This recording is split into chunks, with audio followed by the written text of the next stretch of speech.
नमस्कार दोस्तों, मैं हूं सुबोध और आपका बहुत बहुत स्वागत है आज की इस क्लास में। दोस्तों, हम लोग पढ़ रहे हैं जो आपके पाठ्यक्रम में निबंध शामिल किए गए हैं उनको, और उसी के क्रम में आज हम लोग बात करने वाले हैं सरदार पूर्ण सिंह का। आपके पाठ्यक्रम में एक निबंध लगाया गया है जिसका नाम है मजदूरी और प्रेम। तो इस निबंध को हम लोग इस क्लास में पढ़ेंगे, लेकिन उससे पहले थोड़ी सी बात कर लेते हैं जो अपने आज के निबंधकार हैं, जिनका नाम है सरदार पूर्ण सिंह अध्यापक या फिर अध्यापक सरदार पूर्ण सिंह। इनके बारे में थोड़ी सी चर्चा कर ली जाए जल्दी से, फिर फटाक से अपने निबंध पे वापस आया जाए, ठीक है ना। तो पूर्ण सिंह का जन्म 17 फरवरी 1881 को हुआ था। कब हुआ था? 1881 को। ये आप लोगों को सन बिल्कुल नहीं भूलना है। सरदार पूर्ण सिंह का जन्म 1881 जो है, जन्म वर्ष याद रखना आपके लिए बहुत जरूरी है। कहाँ पे इनका जन्म हुआ था? तो हजारा जिले के मुख्य नगर एबटाबाद के समीप एक सलहद नाम का गांव था जहां पे इनका जन्म हुआ था, ठीक है ना। अब यहां से पूर्ण सिंह के बारे में कुछ महत्वपूर्ण तथ्यात्मक जानकारियां हैं जो आपकी परीक्षा के नजरिए से बहुत ज्यादा जरूरी थी, वो आपके सामने रखी गई हैं। थोड़ी सी जो है उन पे चर्चा कर ली जाए। पूर्ण सिंह अहलूवालिया खालसा बिरादरी लाहौर से उच्च शिक्षा में प्राप्त छात्रवृत्ति के आधार पे सन 1890 में जापान के टोक्यो की इंपीरियल यूनियन में औषध रसायन के विशेष छात्र के रूप में नामांकित हुए थे। यानी ये जो है जापान गए थे, और जापान में ही एक जापानी भिक्षु से इनकी मुलाकात होती है। भिक्षु यानी जो बौद्ध धर्म के अनुयायी लोग होते हैं उनको क्या कहा जाता है? भिक्षु कहा जाता है। दरअसल शुरुआत में बौद्ध के शिष्यों को जो है भिक्षु कहा गया था, फिर बाद में जो बौद्ध धर्म के अनुयायी होते हैं उनको भिक्षु नाम की संज्ञा दी जाती है। तो जापान में ये गए थे, और जापान में एक जापानी भिक्षु था जो बौद्ध धर्म का अनुयायी था जिसका नाम था ओकाकुरा। तो ये जो है इस ओकाकुरा से प्रभावित होकर, इसके प्रभाव में आकर वहीं पर बौद्ध धर्म अपना लेते हैं और पूर्ण रूप से जो है साधु संत महात्मा का जीवन व्यतीत करने लगते हैं। और जब इनकी पुनर्वापसी जो है भारत में होती है, तब ये जो है पूर्ण रूप से साधु बन चुके थे। तो ये सारी चीजें जब इनके परिवारीजन देखते हैं, खासकर जब इनकी माँ देखती हैं, तो उससे बड़ा दुखी होती हैं कि जो है बेटा को हमने किस तरीके से भेजा था और जब वो वापस आया है तो किस तरीके से वापस आया है। तो लोग बहुत समझाते हैं, माँ भी जो है इस चीज़ से बड़ा व्यथित होती है। तो इन चीज़ों से थोड़ा सा इनका मन पसीजता है और ये जो है वैवाहिक जीवन में बंधते हैं। माया देवी नाम की एक युवती थी जिससे इन्होंने एक कह सकते हैं कि प्रेशर में आके विवाह तो जरूर किया, लेकिन एक शर्त पे इन्होंने विवाह किया। शर्त ये रखी कि वह भोग विलास से अलग रहकर ही जीवन व्यतीत करेंगे, ठीक है ना। पूर्ण सिंह ने अंग्रेजी भाषा में, पंजाबी भाषा में और हिंदी भाषा में, इन तीनों भाषाओं में इन्होंने रचना की। उनकी अंग्रेजी भाषा में लिखित पुस्तकों की संख्या 15 है, पंजाबी भाषा में 7 है और हिंदी में मात्र इनके द्वारा 6 निबंध लिखे गए। और सिर्फ इन 6 निबंधों को लिखकर ही अध्यापक पूर्ण सिंह ने हिंदी में अपना एक बहुत बड़ा महनीय जो है स्थान बनाया, जो आपके सामने है। पूर्ण सिंह के सभी निबंध यानी जो है 6 के 6 निबंध 1912 से 1913 के दरमियान लिखे गए, 1902 से 1913 के दरमियान लिखे गए, और इनके सारे निबंध जो है सरस्वती नाम की पत्रिका में प्रकाशित हुए। तो एक टेंशन आपकी यहां से बिल्कुल खत्म। अगर आपसे कोई सा भी निबंध पूछा जाए कि ये वाला निबंध इनका किस पत्रिका में प्रकाशित हुआ, ये वाला निबंध इनका किस पत्रिका में प्रकाशित हुआ, तो इस बात की टेंशन बिल्कुल खत्म हो जाती है, क्योंकि पूर्ण सिंह के सारे निबंध सरस्वती नाम की पत्रिका में प्रकाशित हुए थे। इनके ये जो 6 निबंध हैं जिन पे एक नज़र डाल लेते हैं, बड़े इनके इंपॉर्टेंट 6 निबंध हैं। इनसे भी तरह तरह के प्रश्न आपसे पूछे जाते हैं। इनसे या तो ये 6 निबंध दे दिए जाएंगे, इन्हीं को जो है इनमें से 4 निबंध दे दिए जाएंगे, क्रम से लगवा लिया जाएगा, या इनमें से कोई एक निबंध दे दिया जाएगा। तो ये निबंध इनके बड़े महत्वपूर्ण हैं। सिर्फ 6 ही हैं, 1 मिनट में याद हो जाएंगे। एक गहरी नज़र इन निबंधों पे डाल लेनी है ताकि ये याद ही रह जाएं। इनका जो पहला निबंध है वो है सच्ची वीरता। इनका जो पहला निबंध है, बिल्कुल अभी याद कर लेना है, बात के लिए नहीं छोड़ना है। इनका जो पहला निबंध है वो सच्ची वीरता है, जिसका प्रकाशन हुआ था 1909 में। इनका जो दूसरा निबंध है उसका भी प्रकाशन हुआ था 1909 में और नाम था कन्यादान। इनका जो तीसरा निबंध है उसका नाम है पवित्रता, जिसका प्रकाशन भी 1909 में हुआ था। तो ये जो इनके शुरुआती 3 निबंध हैं, इनका प्रकाशन कब होता है? 1909 में। कौन कौन से 3 निबंध हैं? सच्ची वीरता, कन्यादान और पवित्रता। इन तीनों निबंधों का प्रकाशन 1909 में हुआ था। फिर चौथा जो इनका निबंध है वो है आचरण की सभ्यता, जिसका प्रकाशन 1912 में हुआ था। और पांचवा जो निबंध है जिसको आज हम लोगों को पढ़ना है, ये इनका पांचवा निबंध है, ये भी आप लोग याद रखें। इसका प्रकाशन कब हुआ था? 1912 में। तो ये 2 निबंध 1912 में प्रकाशित हुए थे। और इनका अंतिम और जो छठा निबंध है, अमेरिका का मस्त वॉल्ट विटमैन, जिसका प्रकाशन 1913 में हुआ था। तो ये जो है इनके निबंध है। एक बार फटाफट इनका रिवीजन और करते हैं। 1909 में इनके 3 निबंध प्रकाशित हुए, एक सच्ची वीरता, एक कन्यादान, एक पवित्रता, तीनों याद रह जाएंगे।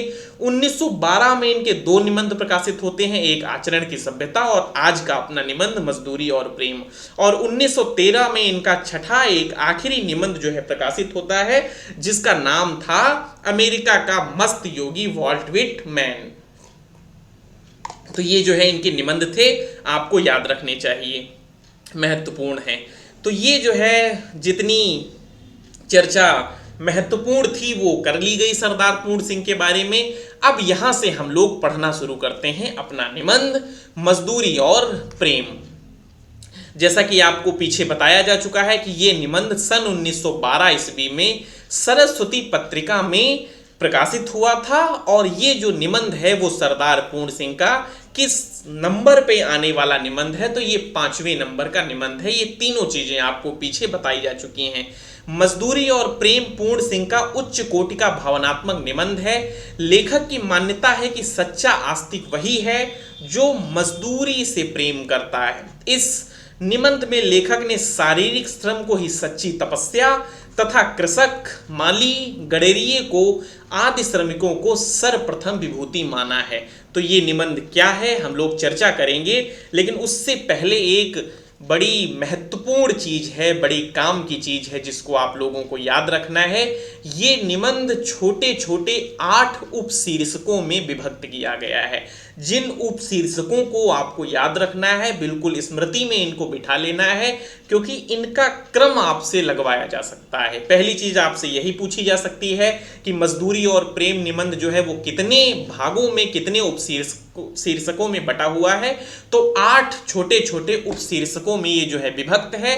वो कौन से छोटे छोटे 8 उपशीर्षक हैं? उसमें से पहला है हल चलाने वाले का जीवन, दूसरा है गडरिये का जीवन, तीसरा है मजदूर की मजदूरी, चौथा है प्रेम मजदूरी, पांचवा है मजदूरी और कला, छठा है मजदूरी और फकीरी, सातवां है समाज का पालन करने वाली दूध की धारा, और 8वां और अंतिम उपशीर्षक है पश्चिमी सभ्यता एक नया आदर्श। तो ये जो 8 उपशीर्षक हैं इनको आपको बिल्कुल याद रखना है, कहीं से भूलना इनको नहीं है, क्योंकि ये आपके लिए एक महत्वपूर्ण बात होने वाली है। अब हम लोग इसी तरीके से एक एक उपशीर्षक पे चर्चा करेंगे, सविस्तार चर्चा करेंगे। जैसे पिछले कुछ निबंधों में मैंने आपको सिर्फ फैक्ट पढ़ाए तो आपकी जो है प्रतिक्रियाएं आई, शिकायत भरी प्रतिक्रियाएं आई और आपने ये कहा कि सर आप जो है पूरा निबंध पढ़ाइए। तो हम लोग अब क्या करेंगे, फैक्ट भी पढ़ेंगे, पूरा निबंध पढ़ेंगे। तो आगे किस तरीके से अपनी यात्रा होने वाली है, तो एक एक उपशीर्षक को हम लोग उठाएंगे, उसके फैक्ट पढ़ेंगे, फिर वो वाला पूरा पहले शब्द से लगा के आखिरी शब्द तक पूरा जो है वो उपशीर्षक भी पढ़ेंगे। लेकिन ये फैक्ट भी जो है आपके लिए बहुत ज़्यादा महत्वपूर्ण है। जैसे आपसे प्रश्न किया जा सकता है कि निबंध में किसको साधु कहा गया है, निबंध में किसे जो है किसान की हवनशाला कहा गया है, निबंध में किसे हवन कुंड की ज्वाला कहा गया है, लेखक ने किसे अग्नि की चिंगारी कहा है, माली का रुधिर किसे कहा है। तो ये फैक्ट जो आपके लिए अलग कर दिए गए हैं, ये आपके लिए बड़े महत्वपूर्ण हैं। वर्तमान समय की परीक्षा की निगाह से भी ये जो है बहुत ज़्यादा महत्वपूर्ण है, तो इनको आपको नहीं भूलना है। जल्दी जल्दी से जो है एक एक तथ्य तुरंत पढ़ लेते हैं। हल चलाने वाले और भेड़ चराने वाले। भेड़ चराने वाले को जो है निबंधकार ने साधु कहा है। ये चीज आप लोग याद रखें, पहली ही निबंध की लाइन है। खेत को जो है किसानों की हवनशाला जो है कहा गया है। चावल के लंबे सफेद दानों को हवन कुंड की ज्वाला कहा गया है। गेहूं के लाल दानों को अग्नि की चिंगारी कहा गया है। निबंधकार को अनार के फूल और फल देखकर बाग के माली का रुधिर याद आता है। तो ये इस तरीके का प्रश्न आपसे पूछा जा सकता है कि कौन सी चीज को, किसको देखकर जो है लेखक है जो इस निबंध का, उसे बाग के माली का रुधिर याद आता है। तो अनार के फूल और फल देखकर उसे बाग के माली का रुधिर याद आता है। निबंधकार कहता है, ये जो है निबंध का एक कथन है जो महत्वपूर्ण कथन है, आपकी निगाह के सामने रहना चाहिए कि किसान मुझे अन्न में, फूल में, फल में आहुति सा दिखाई पड़ता है। तो ये महत्वपूर्ण कथन हो जाएगा। अन्न पैदा करने वाले को ब्रह्मा कहा गया है। अब ये भी आपके लिए एक महत्वपूर्ण चीज है, आपसे पूछा जा सकता है कि लेखक ने किसको ब्रह्मा कहा है। तो अन्न पैदा करने वाले को ब्रह्मा कहा गया है। जैसे जब आप आगे पढ़ेंगे और इसी का दूसरा उपशीर्षक पढ़ेंगे जिसका नाम है गडरिये का जीवन, तो लेखक ने गडरिये को विष्णु कहा है। तो इस तरीके के प्रश्न आपसे पूछे जा सकते हैं कि निबंधकार ने किसको ब्रह्मा कहा है, किसको विष्णु कहा है। तो ये चीजें भी आपको याद रखनी है। खेती को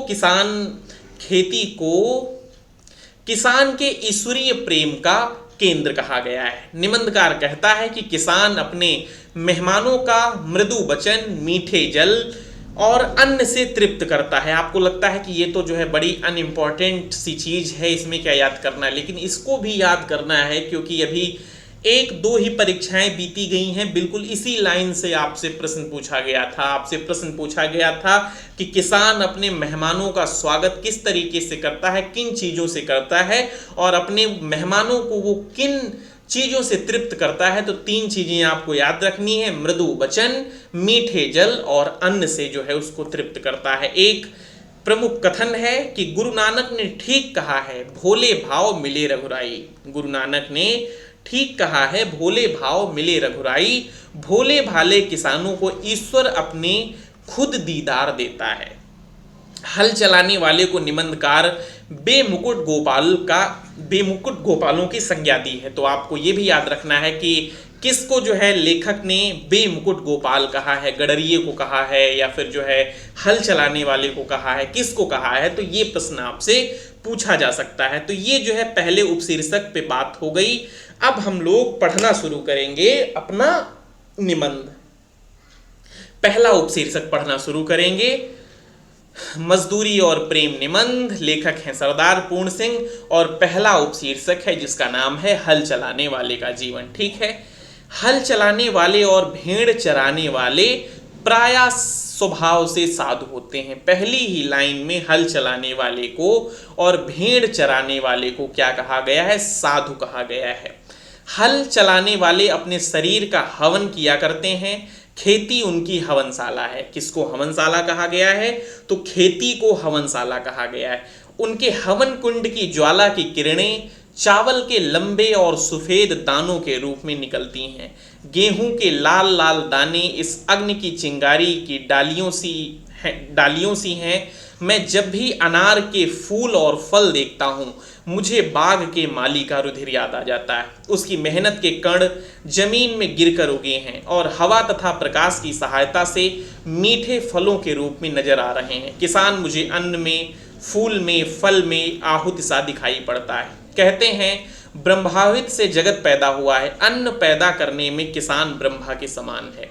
खेती उसके ईश्वरीय प्रेम का केंद्र है। उसका सारा जीवन पत्ते पत्ते में, फूल फूल में, फल फल में बिखर रहा है। वृक्षों की तरह उसका भी जीवन एक प्रकार की मौन जीवन है। वायु, जल, पृथ्वी, तेज और आकाश की निरोगता इसी के हिस्से में है। विद्या यह नहीं पढ़ा, जब तक ये नहीं जानता, संध्या बंदन आदि इसे नहीं आती। ज्ञान ध्यान का इसे पता नहीं। मंदिर, मस्जिद, गिरजे से इसका कोई सरोकार नहीं। केवल साग पात खाकर ही अपनी भूख का निवारण कर लेता है। ठंडे चश्मों और बहती हुई नदियों के शीतल जल से यह अपनी प्यास बुझा लेता है। प्रातः काल उठकर अपने हल बैलों को नमस्कार करता है, अपने खेत जोतने चल देता है। दोपहर की धूप इसे भाती है, इसके बच्चे मिट्टी ही में खेल खेल कर बड़े हो जाते हैं। इसको और इसके परिवार को बैल और गायों से प्रेम है। उनकी यह सेवा करता है। पानी बरसाने वाले दर्शनार्थ आंखें नीले आकाश की ओर उठती हैं। पानी बरसाने वाले के दर्शनार्थ आंखें नीले आकाश की ओर उठती हैं। नैनों की भाषा में यह प्रार्थना करता है। साय और प्रातः, दिन और रात विधाता इसके हृदय में अचिंतनीय और अद्भुत आध्यात्मिक भावों की वृष्टि करता है। यदि कोई इसके घर आ जाता है तो यह उसको मृदु वचन, मीठे जल और अन्न से तृप्त करता है। धोखा यह किसी को देता नहीं। यदि इसको कोई धोखा दे भी दे तो इसका उसे ज्ञान नहीं, क्योंकि इसकी खेती हरी भरी है। गाय इसकी दूध देती है, स्त्री इसकी आज्ञाकारिणी है, मकान इसका पुण्य और आनंद का स्थान है। पशुओं को चराना, नहलाना, खिलाना, पिलाना, उसके बच्चों की अपनी बच्चों की तरह सेवा करना, खुले आकाश के नीचे उसके साथ रातें गुजार देना, क्या स्वाध्याय से कम है। दया, वीरता, प्रेम जैसे इन किसानों में देखा जाता है, अन्यत्र मिलने का नहीं। गुरु नानक ने ठीक कहा है, भोले भाव मिले रघुराई। भोले भाले किसानों को ईश्वर अपने खुले दीदार का दर्शन देता है। उनकी फूस की छतों में सूर्य और चंद्रमा छन छन कर उनके बिस्तरों पर पड़ते हैं। ये प्रकृति के जवान साधु हैं। अब ये जो है एक फैक्ट जो है रह गया है, इसको भी आप लोग याद रखें कि किसे लेखक ने प्रकृति का जवान साधु कहा है। तो हल चलाने वाले को लेखक ने प्रकृति का जवान साधु कहा है। जब कभी मैं इन बेमुकुट के गोपालों के दर्शन करता हूं, मेरा सिर स्वयं झुक जाता है। जब मुझे किसी फकीर के दर्शन करने होते हैं तब मुझे मालूम होता है कि नंगे सिर, नंगे पांव, एक टोपी सिर पर, एक लंगोटी कमर में, एक काली कमली कंधे पर, एक लंबी लाठी हाथ में लिए हुए, गांवों के मित्र, बैलों के हमजोली, पक्षियों के हमराज, महाराजाओं के अन्नदाता, बादशाहों को ताज पहनाने और सिंहासन पर बिठाने वाले, भूखों और नंगों को पालने वाले, समाज के पुष्पोद्यान का माली और खेती का वाली जा रहा है। तो ये जो है यहाँ पे एक उपशीर्षक समाप्त होता है। अब हम लोग बात करेंगे दूसरे उपशीर्षक की, और दूसरे उपशीर्षक का नाम क्या है? दूसरे उपशीर्षक का नाम है, इसको थोड़ा सा करते हैं सही। तो दूसरे उपशीर्षक का नाम है गडरिये का जीवन। तो इस पे भी जो है उसी तरीके से थोड़ी तथ्यों की चर्चा कर ली जाए, फिर उसके बाद पढ़ना शुरू करते हैं दूसरा उपशीर्षक। तो गडेरियों को विष्णु कहा गया है। जैसा कि मैंने आपको पहले ही बताया कि जो हल चलाने वाले को निबंधकार ने ब्रह्मा की संज्ञा दी है, वहीं पर गडेरिये को निबंधकार ने विष्णु की संज्ञा दी है। इसका एक प्रमुख कथन है जिसको आप लोग एक बार देखें कि इस दिव्य परिवार को कुटी की जरूरत नहीं, मकान इनका बेमकान है, घर इनका बेघर है, यह लोग बेनाम और बेपता हैं। निबंधकार में गडरिये की 2 कन्याओं की चर्चा की गई है। तो आप लोग ये याद रखें कि निबंध में गडरिये की कितनी कन्याओं की चर्चा की गई है। तो इस तरीके का भी प्रश्न आपसे पूछा जा सकता है। इसके बारे में जो है निबंधकार कहता है कि सूर्य उसकी युवा अवस्था, किसकी? उनकी कन्याओं की। सूर्य उसकी युवा अवस्था की पवित्रता पर मुग्ध है और वह आश्चर्य के अवतार सूर्य की महिमा के तूफान में पड़ी नाच रही हैं। दिन में सूर्य को और रात में तारागणों का इनका सखा बताया गया है। दिन में सूर्य को और रात में तारागणों का इनका सखा बताया गया है। अब इस उपशीर्षक से सबसे अहम बात यह है कि इस उपशीर्षक में 3 शेर आए हैं। इस उपशीर्षक में 3 शेर आए हैं। तो आपको याद रखना है, क्योंकि प्रश्न आपसे ये भी पूछा जा सकता है। आपको एक शेर दे दिया जाएगा और आपसे ये पूछा जाएगा कि ये किस निबंध का शेर है। दूसरा प्रश्न आपसे इस प्रकार से भी पूछा जा सकता है कि आपको एक शेर, इसमें इन तीनों में से कोई एक दे दिया जाएगा और आपसे कहा जाएगा कि जो 8 उपशीर्षक हैं आपके इस निबंध में, उसमें से किस उपशीर्षक में ये वाला शेर है। तो आपको ये ध्यान रखना है, ये तीनों शेर आपको याद रखने हैं। तीनों के तीनों शेर किस में आए हैं?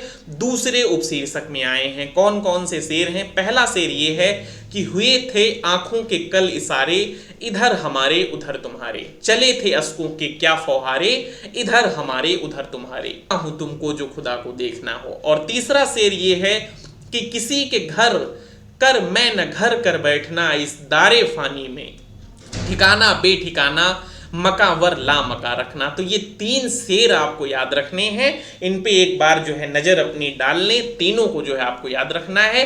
और ये भी याद रखना है कि ये किस उपशीर्षक में आए हैं। एक कथन और है कि इनका जीवन बर्फ की पवित्रता से पूर्ण, वन की सुगंध से सुगंधित है। तो ये जो है इसके बारे में कुछ महत्वपूर्ण तथ्य थे जिनको हम लोगों ने पढ़ लिए। अब जो है पढ़ना शुरू किया जाए अपना दूसरा उपशीर्षक। एक बार मैंने एक बुढ़े गडरिये को देखा, घना जंगल है, हरे हरे वृक्षों के नीचे उसकी सफेद ऊन वाली भेड़ें अपना मुंह नीचे किए हुए कोमल कोमल पत्तियां खा रही हैं। गडरिया बैठा आकाश की ओर देख रहा है, ऊन काटता जाता है, उसकी आंखों में प्रेम लाली छाई हुई है, वह निरोगता की पवित्र मदिरा से मस्त हो रहा है। बाल उसके सारे सफेद हैं, और क्यों न सफेद हों, सफेद भेड़ों का मालिक जो ठहरा, परंतु उसके कपोलों से लाली फूट रही है। बर्फानी देशों में मानो वह विष्णु के समान क्षीर सागर में लेटा है। उसकी प्यारी स्त्री उसके पास रोटी पका रही है, उसकी 2 कन्याएं उसके साथ जंगल जंगल भेड़ चराती घूमती हैं। अपने माता पिता और भेड़ों को छोड़कर उन्होंने किसी और को नहीं देखा। मकान इनका बेमकान है, घर इनका बेघर है, ये लोग बेनाम और बेपता हैं। एक शेर आता है पहला, किसी के घर कर मैं न घर कर बैठना, इस दारे फानी में ठिकाना बेठिकाना, और मकावर ला मका रखना। इस दिव्य परिवार को कुटी की जरूरत नहीं। जहां जाते हैं एक घास की झोपड़ी बना लेते हैं। दिन को सूर्य, रात को तारागण इनके सखा हैं। गडरिये की कन्या पर्वत के शिखर के ऊपर खड़ी सूर्य का अस्त होना देख रही है। उसकी सुनहली किरणें इसके लिए लावण्य मुख पर पड़ रही हैं। उनकी सुनहरी किरणें इसके लिए लावण्य मुख पर पड़ रही हैं। यह सूर्य को देख रही है और वह इनको देख रहा है। हुए थे आंखों के कल इशारे, इधर हमारे उधर तुम्हारे, चले थे अश्कों के क्या फौहारे, इधर हमारे उधर तुम्हारे। बोलता कोई भी नहीं। सूर्य उनकी युवा अवस्था की पवित्रता पर मुग्ध है, और वह आश्चर्य के अवतार सूर्य की महिमा के तूफान में पड़ी नाच रही हैं। इनका जीवन बर्फ की पवित्रता से पूर्ण और वन की सुगंध से सुगंधित है। इनके मुख, शरीर और अंतःकरण सफेद, इनकी बर्फ, पर्वत और भेड़ें सफेद। अपनी सफेद भेड़ों में यह परिवार शुद्ध सफेद ईश्वर के दर्शन करता है। एक शेर और है कि जो खुदा को देखना हो तो मैं देखता हूं तुमको, मैं देखता हूं तुमको जो खुदा को देखना हो। निबंध आगे बढ़ता है कि भेड़ों की सेवा ही इनकी पूजा है। जरा एक भेड़ बीमार हुई, सब परिवार पर विपत्ति आई। दिन रात उसके पास बैठे काट देते हैं। उसे अधिक पीड़ा हुई तो इन सब की आंखें शून्य आकाश में किसी को देखने लग गईं। पता नहीं ये किसे बुलाती हैं, हाथ जोड़ने तक इन्हें फुर्सत नहीं, पर हाँ, इन सब की आंखें किसी की आगे शब्द रहित, संकल्प रहित, मौन प्रार्थना में खुली हैं। 2 रातें इसी तरह गुजर गईं। इनकी भेड़ अब अच्छी है, इनके घर मंगल हो रहा है, सारा परिवार मिलकर गा रहा है। इतने में नीले आकाश पर बादल घिरे और झमझम बरसने लगे, मानो प्रकृति के देवता भी इनके आनंद से आनंदित हुए। बूढ़ा गडरिया आनंद मत होकर नाचने लगा। वह कहता है कि कुछ नहीं, रग रग उसकी नाच रही है। पिता को ऐसी सुखी देख दोनों कन्याओं ने एक दूसरे का हाथ पकड़कर पहाड़ी राग अलापना आरंभ कर दिया। साथ ही धम धम थम थम नाच की उन्होंने धूम मचा दी। मेरी आंखों के सामने ब्रह्मानंद का समा बांध दिया। मेरे पास मेरा भाई खड़ा था। मैंने उससे कहा कि भाई, अब मुझे भी भेड़ ले दो, ऐसे ही मूक जीवन से मेरा कल्याण भी होगा। विद्या को भूल जाऊं तो अच्छा है, मेरी पुस्तकें खो जाएं तो उत्तम है। ऐसा होने से कदाचित इन वनवासी परिवार की तरह मेरे दिल के नेत्र खुल जाएं और मैं ईश्वरीय झलक देख सकूं। चंद्र और सूर्य की विस्तृत ज्योति में जो वेद गान हो रहा है, उसे इस गडरिये की कन्याओं की तरह मैं भी सुन सकूं। मैं भी तो ना सुन सकूं, परंतु कदाचित प्रत्यक्ष देख सकूं। कहते हैं ऋषियों ने भी इसको देखा ही था, सुना ना था।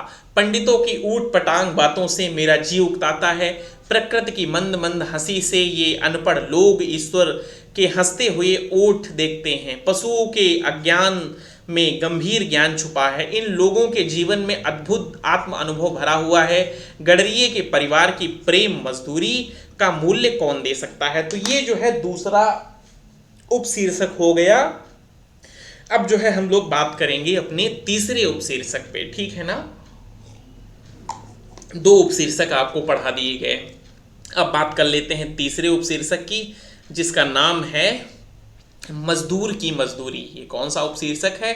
3 नंबर का ये उपशीर्षक है। कुछ तथ्य देख लेते हैं कि निबंधकार के अनुसार मजदूरी का ऋण परस्पर प्रेम और सेवा से चुकता है। अब आपसे यही प्रश्न पूछ लिया जाए कि लेखक ने जो है मजदूरी का ऋण किससे चुकता है, ये जो है प्रश्न आपसे पूछा जाए कि निबंधकार के अनुसार मजदूरी का ऋण किन चीज़ों से चुकाया जा सकता है, तो आपको बताना है कि मजदूरी का ऋण प्रेम और सेवा से चुकता है। ये फैक्ट आप लोग याद रखें।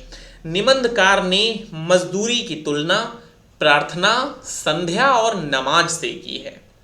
निबंध में मजदूर की मजदूरी उपशीर्षक में लेखक ने जिल्द साध को अपना आमरण मित्र बताया है। अब ये जिल्द साज कौन है, जब हम लोग निबंध पे चर्चा करेंगे तो अभी देख लेंगे 2 मिनट बाद। एक अनाथ विधवा के द्वारा सिले गए कमीज को लेखक शरीर नहीं आत्मा का वस्त्र मानते हैं और इसे पहनना तीर्थ यात्रा के समान समझते हैं। पढ़ना शुरू करते हैं अपना तीसरा उपशीर्षक, जिसका नाम है मजदूर की मजदूरी। आपने 4 आने पैसे मजदूर के हाथ में रखकर कहा, यह लो दिन भर की मजदूरी। वाह क्या दिल लगी है। हाथ, पांव, सिर, आंखें इत्यादि सबके सब अवयव उसने आपको अर्पण कर दिए। ये सब चीजें उसकी तो थी ही नहीं, ये तो ईश्वरीय पदार्थ थे। जो पैसे आपने उसको दिए वो भी आपके ना थे, वे तो पृथ्वी से निकली हुई धातु के टुकड़े थे, अतएव ईश्वर के निर्मित थे। मजदूरी का ऋण तो परस्पर प्रेम और सेवा से चुकता है, अन्न धन देने से नहीं। वे तो दोनों ही ईश्वर के हैं। अन्न धन वही बनाता है, जल भी वही देता है। एक जिल्द साहब ने मेरी एक पुस्तक की जिल्द बांध दी। मैं तो इस मजदूर को कुछ न दे सका, परंतु उसने उम्र भर के लिए एक विचित्र वस्तु मुझे दे डाली। जब कभी मैंने उस पुस्तक को उठाया, मेरे हाथ जिल्द साज के हाथ पर जा पड़े। पुस्तक देखते ही मुझे जिल्द साज याद आया, वह मेरा आमरण मित्र हो गया। पुस्तक हाथ में आते ही मेरे अंतःकरण में रोज भरत मिलाप का सा समा बंध जाता है। गाढ़े की एक कमीज को एक अनाथ विधवा सारी रात बैठकर सीती है, साथ ही साथ वे अपने दुख पर रोती भी है। एक दिन को खाना ना मिला, रात को कुछ मैसर ना हुआ। अब वह एक एक टांके पर आशा करती है कि कमीज कल तैयार हो जाएगी, तब कुछ तो खाने को मिलेगा। जब वह थक जाती है तो ठहर जाती है। सुई हाथ में लिए हुए कमीज के घुटनों पर बिछी हुई उसकी आंखों की दशा उस आकाश की जैसी है जिसमें बादल बरसकर अभी अभी बिखर गए हैं। खुली आंखें ईश्वर के ध्यान में लीन हो रही हैं। कुछ काल के उपरांत हे राम कहकर उसने फिर सीना शुरू कर दिया। इस माता और इस बहन की सिली हुई कमीज मेरे लिए मेरे शरीर का नहीं, मेरी आत्मा का वस्त्र है। इनका पहनना मेरी तीर्थ यात्रा है। इस कमीज में उस विधवा के सुख दुख, प्रेम और पवित्रता के मिश्रण से मिलती हुई जीवन रूपिणी गंगा की बाढ़ चली जा रही है। ऐसी मजदूरी और ऐसा काम प्रार्थना, संध्या, नमाज से क्या कम है। शब्दों में तो प्रार्थना हुआ नहीं करती, ईश्वर तो कुछ ऐसी ही मूक प्रार्थनाएं सुनता है और तत्काल सुनता है। तो ये जो है 3 उपशीर्षक हो गए। मेरे ख्याल से आपकी क्लास इतनी ही काफ़ी लंबी हो गई होगी। शेष 5 उपशीर्षक बचे हैं जो बहुत जल्दी आपको अगली क्लास में पढ़ा दिए जाएंगे। फिलहाल इस क्लास में इतना ही। उम्मीद करते हैं कि क्लास आपको पसंद आई होगी और क्लास को बोलने में हो सकता है कई जगह कुछ गलतियां भी हो गई हों, क्योंकि गर्मी बहुत ज़्यादा है, डिस्टर्ब बहुत हो रहा है, पंखा चलाया नहीं जा सकता क्योंकि उसकी भी आवाज़ आने लगती है। तो जैसी भी क्लास लगी हो आप समर्थन दें, क्लास को लाइक करें, चैनल को सब्सक्राइब करें। धन्यवाद।